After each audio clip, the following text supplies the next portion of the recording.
শুভ সন্ধ্যা সবাইকে। কেমন আছো ঠান্ডায় বলো। আমি আজকে একটা তোমাদের সঙ্গে শেয়ার করব বলে একটা জিনিস নিয়ে এলাম, যেটা খাবার জিনিস। সেদিন শেয়ার করা হয়নি, একটা জন্মদিনের পার্টিতে আমি গিয়েছিলাম, আর সেখানে দিয়েছিল পান। দুটো পান পেয়েছিলাম, মিষ্টি পান, তাই আমি সঙ্গে করে নিয়ে এসেছিলাম। মুখোশুদ্ধিতে দিয়েছিল, ভেবেছিলাম রোদ্দুরে বসে সবার সঙ্গে গল্প করতে করতে খাবো, কিন্তু রোদ তো আর বেরোয় না। আর অল্প স্বল্প যদিও রোদ বেরোচ্ছে, তাতে তো আর খাওয়া যাবে না, তাই আমি এখন সেটা খাবো। অলরেডি একটা খাচ্ছি, আমি মুখে চিবোচ্ছি। আরেকটা দেখো তোমাদের জন্য শেয়ার করার জন্য রেখেছি। এই দেখো পানটা কত সুন্দরভাবে প্যাক করে আমি সুন্দর করে রেখেছি, যাতে নষ্ট না হয়, বুঝলে। এই দেখো পানটা কত সুন্দর মিষ্টি।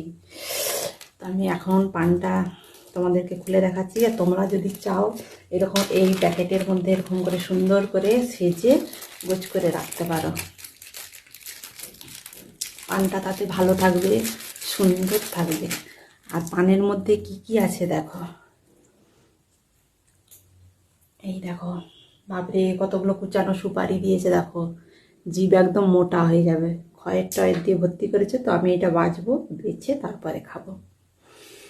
তোমাদের কার কার পানের নেশা আছে বলবে, কিন্তু আমার এটা যদিও নেশা নয়, মিষ্টি পানের জন্য